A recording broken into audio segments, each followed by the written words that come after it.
इस बात पर गर्व है कि प्रख्यात लेखक पंडित भवानी प्रसाद मिश्र को मेरी सुंदरता ने इस तरह प्रभावित किया कि उन्होंने मुझे अपनी कविता का किरदार बनाया।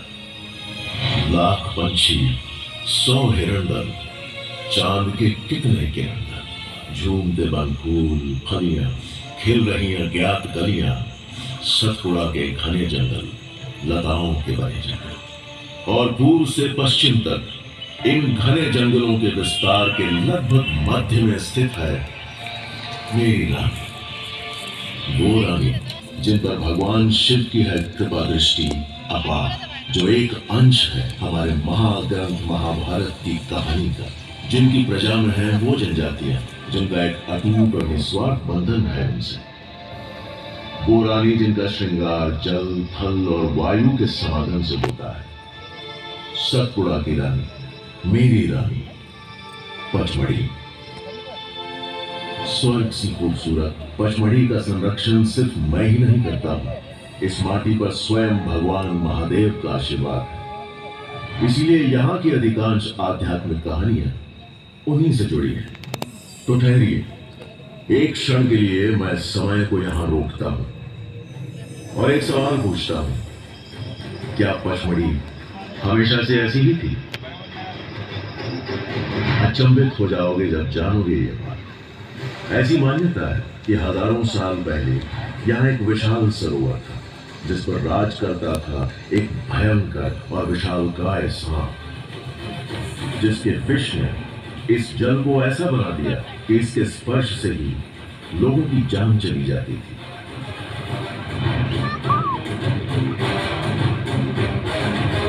इस संकट से निवारण पाने के लिए यहाँ के वासियों ने भगवान शिव से प्रार्थना की और उदार महादेव स्वयं धरती पर आए।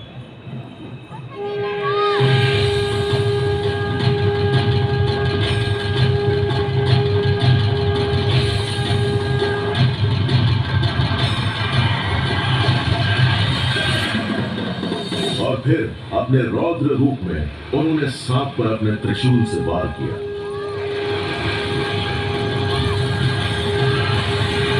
त्रिशूल के शक्तिमय वार के प्रकोप ने सरोवर को सुखा दिया और महादेव के आशीर्वाद और प्रकृति की शिल्पकारिता के चमत्कार से यहाँ की खाली जगह ने हांडी का आकार ले लिया। पचमढ़ी वन क्षेत्र के अंदर इस स्थान का नाम पड़ा हांडी खोप, जिसके चारों तरफ 300 फीट की चट्टानें हैं और आज भी अपनी आश्चर्यजनक प्राकृतिक सुंदरता के लिए प्रसिद्ध है। सांप से मुक्ति पाकर धीरे धीरे इस वीराने में जीवन के आसार नजर आने लगे। विभिन्न प्रकार के वनस्पति और जीवों का जन्म हुआ और पचमढ़ी का सृजन हुआ। इसी पचमढ़ी में ही स्थित है महादेव गुफा, जिसकी सिलवटों में बसी है भगवान शिव की एक और कथा। पूर्व काल में भस्मासुर नाम का एक असुर हुआ करता था। समस्त विश्व पर राज करने की अभिलाषा होने के कारण उसने भगवान शिव की कठोर तपस्या की। भगवान शिव से उसे वरदान मिला कि वो जिस पर भी हाथ रखेगा वो भस्म हो जाएगा। इस शक्ति का दुरुपयोग करते हुए भस्मासुर ने त्राही त्राही मचा दी और फिर अहंकार से चूर भगवान शिव को ही भस्म करना चाहा।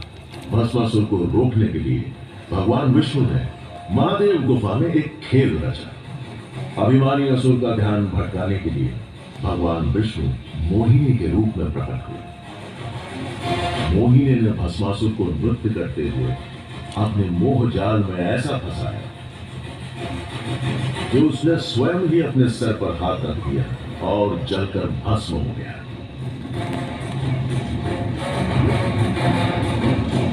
तब से लेकर आज तक महादेव की समक्षता का एहसास होता है इस गुफा में और यही भावना भक्तों को यहां खींच लाती है। अब एक और राज की बात बताता हूं। शिवजी का एक ऐसा आवास बसा है मेरी ही रानी की वादियों में, जो उनके मन पसंद धामों में से एक है, जटाशंकर। प्रकृति की एक अद्भुत संरचना है ये, जहां शिलाखंड के जादुई रूप दिखते हैं। पहाड़ों और चट्टानों के बीच बरगद के पेड़ों की झूलती शाखाएं देखकर लगता है कि शिवजी ने अपनी विशालकाय जटाएं फैला रखी हैं। इन्हीं कारणों से इस स्थान का नाम पड़ा जटाशंकर।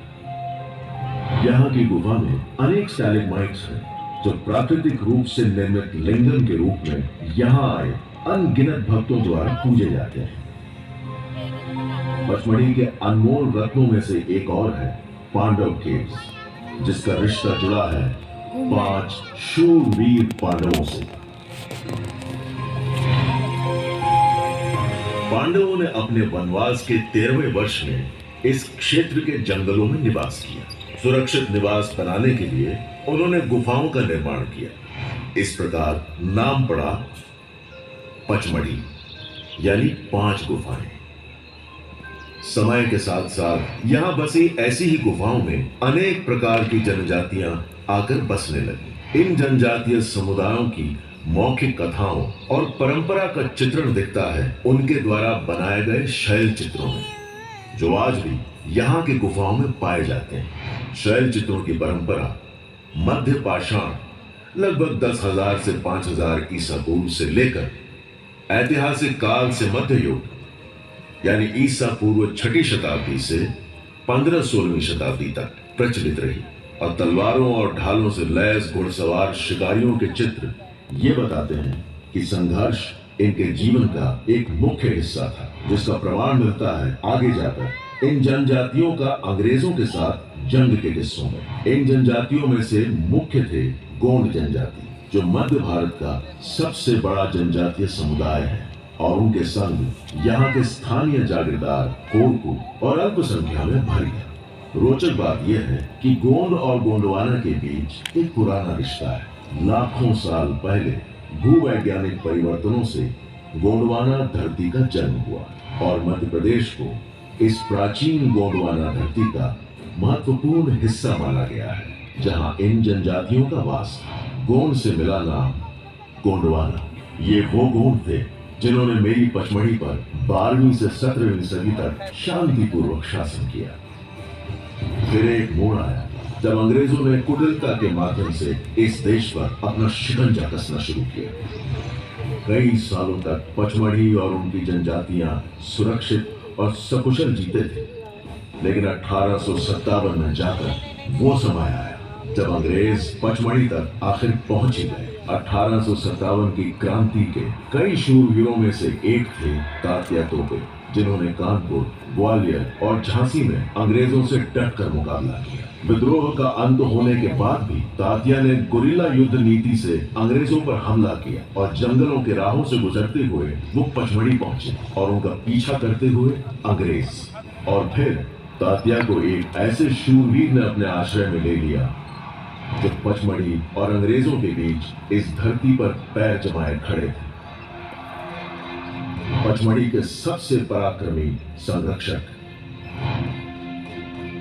राजा भभूत सिंह, जिनके शौर्य की जय जयकार जंगलों में गूंजती थी, जिनका बस नाम लेते ही हर जनजाति का सीना चौड़ा हो जाता था और आंखों में एक तेज झलकता था। जुलाई 1859 से जनवरी 1860 तक छापामार युद्ध कला से भभूत सिंह और उनके सेनापति होली भाई ने अपनी वीरता से अंग्रेजों की सेनाओं को पचमढ़ी के वनों में घुसने नहीं दिया। सेनापति होली भाई, यहाँ के निवासी इस जंगल की आन, बान और शान है। ये जंगल उनका आवास है, उनका संसार है। यहाँ की धरती इनको अन्न देती है, नदियां इनको जल और आसमान इनको आशा की किरण प्रदान करता है। इन जंगलों में अंग्रेजों का साया भी नहीं पड़ना चाहिए। आदेश दीजिए, हमें हमारे भाइयों के लिए क्या करना होगा? हम इन अंग्रेजों को हमारे खुशहाल जंगलों को नष्ट नहीं करने देंगे। सबको इकट्ठा करो, चप्पे चप्पे पे हमारे साथी तैनात होने चाहिए। हम टुकड़ियों में अंग्रेजों पर छापा मारेंगे और उन्हें आगे बढ़ने नहीं देंगे। ये प्रण है मेरा। सतपुरा की रानी को बचाना मेरा कर्म है, धर्म है। खुद से बेहतर जंगल को जानने वाले इन राजा और उनके सैनिकों तक उनकी इजाजत के बिना पहुंचना तो हवा के लिए भी मुमकिन नहीं था। तो फिर अंग्रेज कहां से पकड़ पाते उन्हें?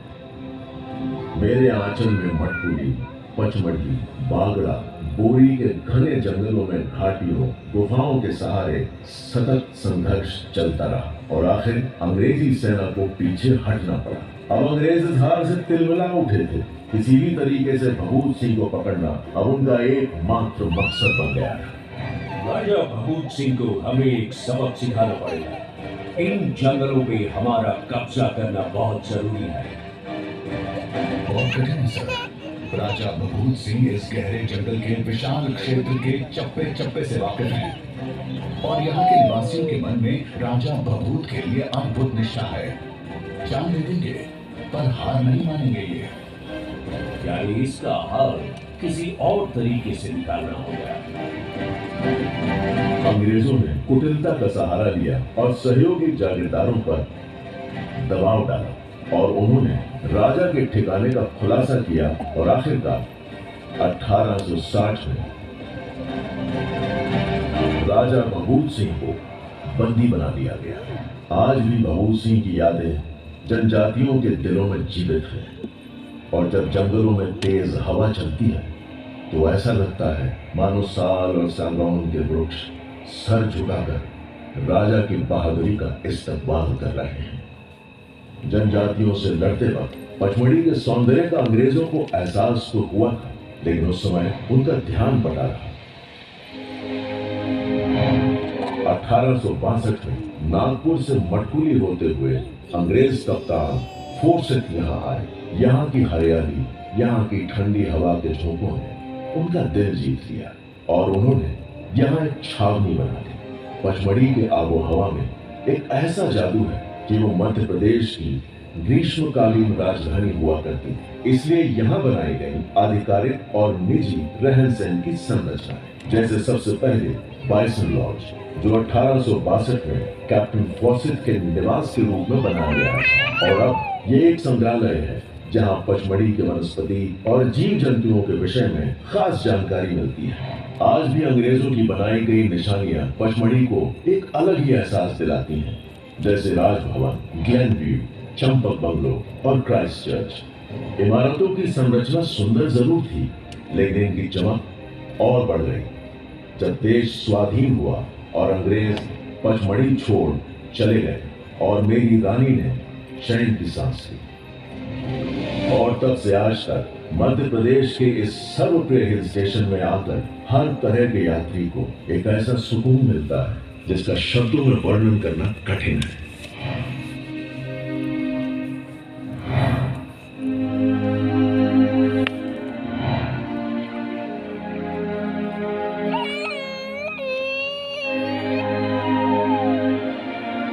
प्रकृति के नजारों में है धूपगढ़, मेरी पर्वत श्रृंखला का सबसे ऊंचा शिखर। ये 1350 मीटर की ऊंचाई पर स्थित है। ये न केवल पचमढ़ी का बल्कि मध्य प्रदेश और मध्य भारत का भी सबसे ऊंचा स्थान है। बी फॉल्स पचमढ़ी का एक खूबसूरत जलप्रपात है जिसकी आवाज मधुमक्खियों के मधुर संगीत की तरह है। रीचगढ़, सुंदरकुंड, अप्सरा विहार, रजत प्रपात, प्रियदर्शिनी, डचेस फॉल और कई अन्य स्थल जिसके कारण पचमढ़ी मध्य प्रदेश और इस देश के सबसे रमणीय स्थलों में से एक है।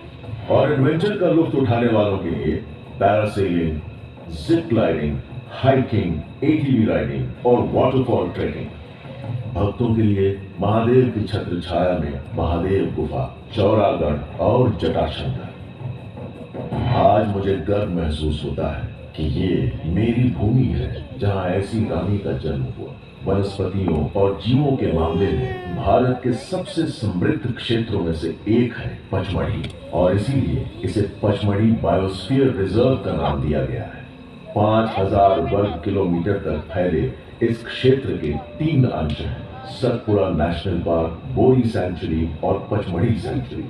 पचमढ़ी बायोस्फीयर रिजर्व को अक्सर जेनेटिक एक्सप्रेस हाईवे के रूप में मान्यता दी जाती है, क्योंकि भारत की सभी प्रकार की वनस्पतियां और जीवों का संगम है यहाँ। एक वीडियो बन रही है।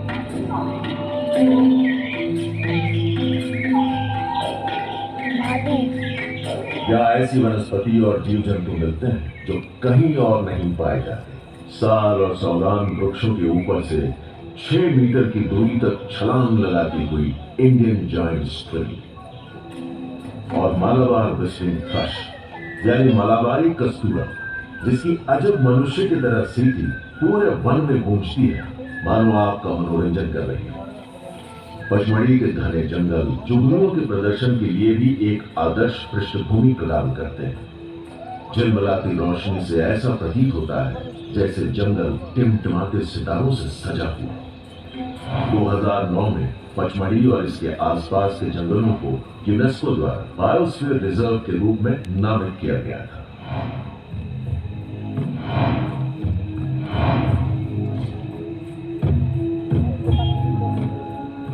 पचमढ़ी, जहां एक अलग दुनिया से होती है मुलाकात, जहां जीव जंतु और मनुष्य रहते हैं साथ साथ, जहां प्रकृति थाम ले हर आने वाले का हाथ, जहां थकान और तनाव से मिलती है निजात। पचमढ़ी की ये धरती हमारे लिए एक अनमोल धरोहर है। आपसे हमारी विनम्र विनती है कि इस धरती की रक्षा करें। कृपया यहाँ की स्वच्छता बनाए रखें और वन्य जीवों को उनके प्राकृतिक आवास में परेशान न करें। आइए मिलकर इस प्रकृति की धरोहर को संजोएं और पचमढ़ी को आने वाली पीढ़ियों के लिए भी उतना ही सुंदर बनाए रखें। तो फिर चलिए और मेरे साथ राज के कई और द्वार खोलिए, संस्कृति और विरासत की और भी बारीकियों से वाकिफ होइए। ये मेरा वादा है कि यहां बिताए दिन आप जीवन भर नहीं भूल पाएंगे।